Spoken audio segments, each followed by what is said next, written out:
Bom dia, hoje terça-feira, 5 de maio de 2020, já caminhamos um pouquinho juntos, né? 40º dia hoje de devocionais juntos, para nós aqui tem sido muito bom, espero que para vocês também. Ter a família participando junto, né? É um momento no dia que nós separamos. É muito agradável para nós. Vamos orar? Que tal a Letícia orar para nós hoje? Ela fica esperando a hora que ela pode orar, né? É hoje, filha. Senhor, muito obrigada por esse dia. Quero te agradecer por tudo que o Senhor fez por nós. Quero te agradecer por todas as famílias, pela nossa devocional e pela nossa igreja. Perdoe os nossos pecados, em nome de Jesus. Amém. Amém. Amém. Nós estamos no texto de Efésios 6, falando sobre a armadura de Deus. Lembra que ela é concedida para que nós, limitados que somos, possamos, com o poder de Deus, nos defender das ciladas do maligno. É sobre isso que o texto vem falando, a carta vem explorando. A carta que diz que tudo foi criado para louvor da glória de Deus, a carta que continua dizendo que nós fomos vivificados em Cristo Jesus, chamados, por isso temos que andar de forma diferente do que as pessoas vivem, ou andam por aí, ou pensam por aí. E diante dessas limitações que nós temos, nos foi dada a armadura de Deus, uma capacitação, uma força espiritual em nós. Né? E a analogia a uma armadura, para nós irmos pensando, né, nos itens da armadura e relacionando isso com o nosso ser renovado. Nós falamos já dos versículos 14 até o 16. Então nós já falamos do cinto da verdade, nós já falamos da couraça da justiça, já falamos do calçado do Evangelho da Paz e falamos, por último, sobre o escudo da fé. 4 partes, lembrando que devem ser usadas num todo. Não pode pegar só uma parte e usar, porque nós seremos atingidos em outras áreas. Hoje eu quero trazer a 5ª parte, está então no capítulo 6, versículo 17, apenas a parte A, porque aqui nesse versículo estão as 2 últimas partes da armadura de Deus. Parte A, tomai também o capacete da salvação. Quando nós pensamos em capacete, obviamente nos vem a ideia da proteção à cabeça. E numa batalha, não só espiritual, pensando numa batalha civil entre nações, guerras, um dos alvos preferidos e escolhidos para serem acertados como alvo é a cabeça, o lugar que os soldados priorizam acertar, dar preferência é a cabeça. Na cabeça, uma vez acertada, a chance de uma sobrevida é raríssima, é raríssima. Mas digamos que não seja com um tiro de arma de fogo, seja com um golpe, se não conseguir destruir a pessoa, acabar com ela definitivamente, matar, no mínimo deixa sequelas, distúrbios mentais profundos, não é? Esses filmes mostram isso, né? Algumas pessoas, eu não gosto muito, né? Mas algumas pessoas gostam daqueles filmes de morto-vivo, né? E a pessoa está morta, mas está lá perambulando e andando, e é interessante que para matar, para acabar com aquele morto-vivo, tem que acertar a cabeça, tem que dar uma paulada, arrancar a cabeça, ou um tiro na cabeça, no resto do corpo ele sobrevive. É hilário, é claro, mas traz a ideia da cabeça como um alvo principal que fatalmente destrói todo o resto do corpo. Pensa no esporte lá do boxe, né? Você pode esmurrar, golpear o tórax, rins, não é? Fígado, e realmente vai minar ali o adversário, vai deixar marcas, mas o alvo é a cabeça. Uma vez golpeada a cabeça, ou o adversário apaga na hora, ou ele cai completamente desnorteado, cambaleando até cair. A cabeça é algo muito importante. Alguns acham que é o coração, né? Mas eu creio que os dois são muito importantes. Vamos lembrar que é na cabeça que está o cérebro. E o cérebro é aquilo que comanda o resto do corpo, as demais partes do corpo, né? De lá que saem os impulsos para a motricidade, para a sensibilidade. Então nós estamos falando de algo que tem a ver com a mente, né? Com aquilo que nós pensamos, com aquilo que nós raciocinamos. Então cabeça, já estamos chegando mais para a questão espiritual agora, tem a ver com raciocínio, razão, né? É onde nós pensamos, meditamos, refletimos. Nós não fazemos isso com o coração, nós fazemos com a mente, tá? Se a nossa mente estiver sã, nós raciocinaremos bem. Se ela estiver prejudicada de alguma forma, as decisões, as escolhas possivelmente serão erradas ou equivocadas. Então pense na mente espiritual agora. O texto diz que a salvação nos trouxe uma proteção para a mente. Esse capacete, uma espécie de capacete. Por quê? Porque a salvação, ela nos regenera e nos traz uma nova mente. A nossa mente agora ela é renovada para nós dominarmos o coração, que é o lugar dos impulsos. A Bíblia, a maior parte dela, se não toda, foi escrita dentro de um contexto do povo hebreu judaico, né? E para esse contexto, a mente é o lugar onde procede os pensamentos. Tá? Da mente se procede os pensamentos, as ideias, a razão das coisas. E o coração é uma espécie de impulsionador das emoções, dos sentimentos. Tá? Enquanto a mente, dela procede os pensamentos, aquilo que é meditação, aquilo que é ideia, aquilo que é razão, o coração é centro de emoções, de sentimentos. E há uma interação, né? Ou uma integração entre mente e coração, obviamente. Portanto, se a mente raciocina sobre alguma coisa, o coração ele interage com mais ou menos emoção ou sentimentos.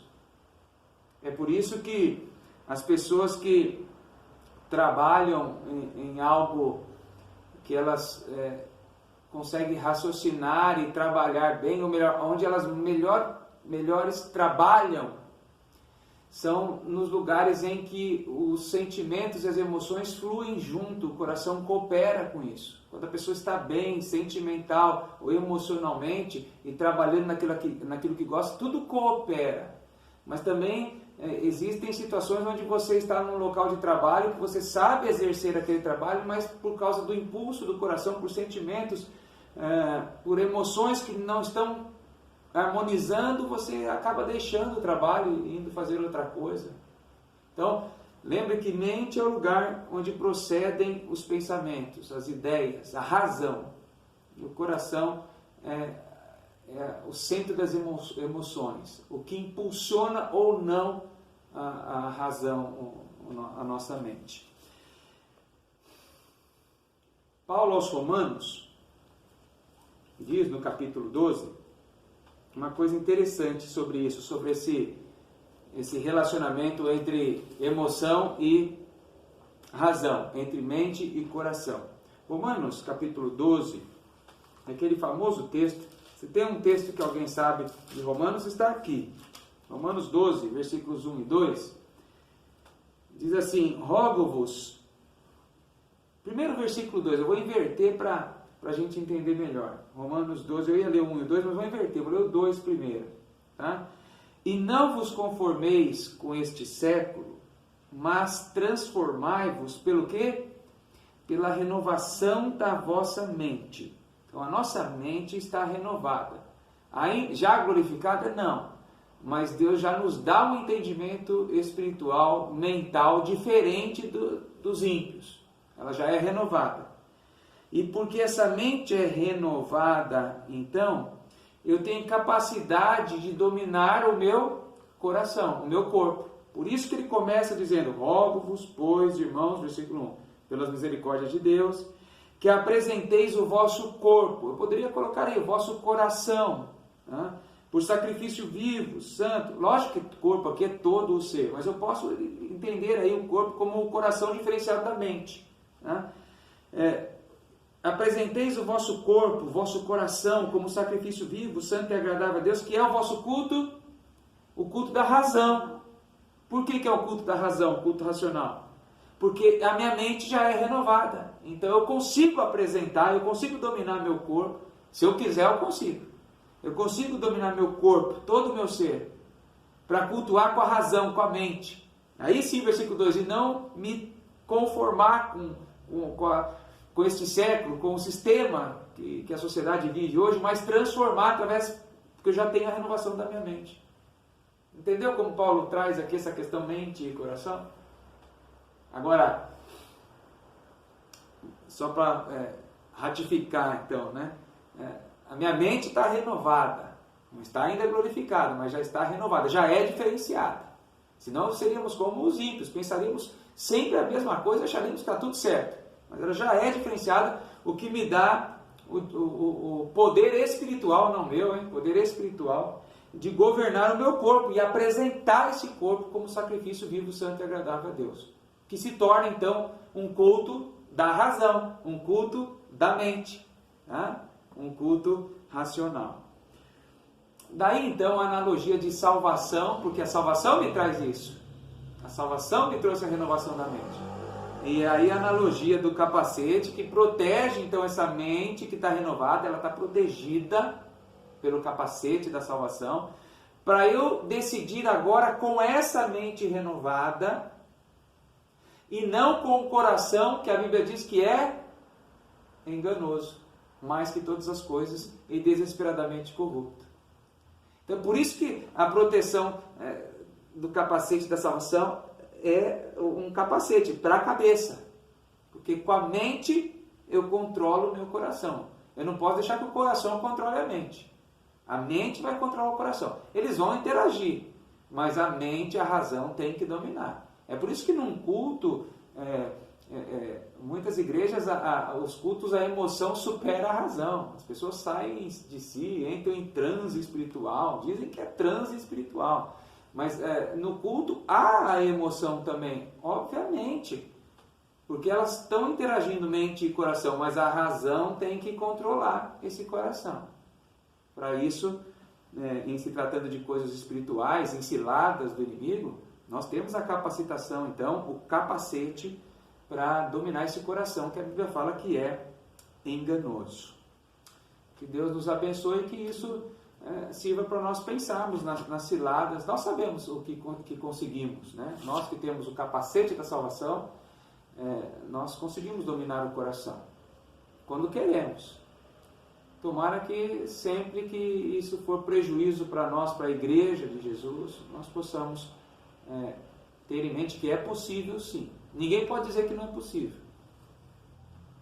A autoridade nos foi dada através dessa parte da armadura. Tem um cântico, passa um pouquinho para frente, Lelê, que diz na segunda estrofe, que é agora: vem renovar minha mente, volta, vem renovar minha mente em teu querer. Essa mente renovada o tempo todo, por isso nós escolhemos esse cântico.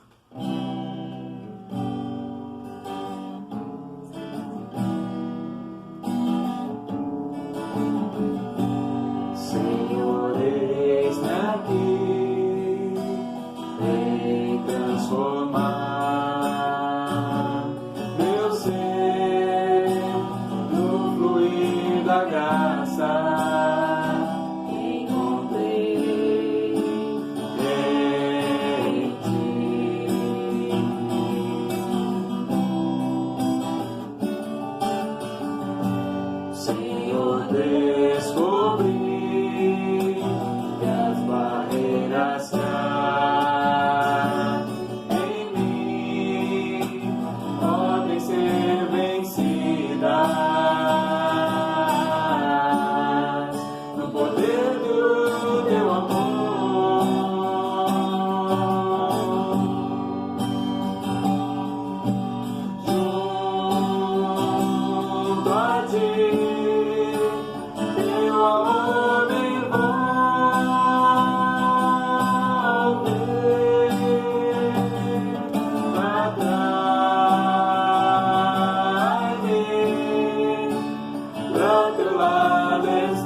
Senhor nosso Deus, rogamos a proteção do Senhor sobre nós, a renovação da nossa mente, para que nós possamos nos apoderar verdadeiramente do capacete da salvação e contra as ciladas do inimigo, conseguimos nos defender, ó Deus, estarmos protegidos pelo Senhor.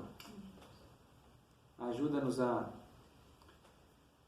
agirmos com a razão antes da emoção, embora saibamos que há uma integração, mas a razão que nos foi renovada na nossa mente, com ela nós consigamos dominar todo o nosso ser. Nos ajude, principalmente quando tivermos que responder contra as ciladas do inimigo, contra as tentações, aquelas que nos levam a ficar contra o Senhor, porque é isso que o inimigo deseja, nos colocar contra o Senhor e a Igreja de Jesus. Então possamos nos lembrar que temos mente, raciocínio para isso. Rogamos pelas famílias que estão conosco ouvindo esse vídeo, seja qual hora do dia for, mas fazendo a sua devocional, seu culto doméstico, que a graça do Senhor alcance aqueles que têm se empenhado em buscar, não só nesse canal, mas em outros tantos, nesses dias que estão sendo disponibilizados, mas que, assim como nós, desejamos ter um encontro diário com o Senhor. Renove esses corações, essas mentes, em Cristo Jesus nós oramos. Amém. Amém.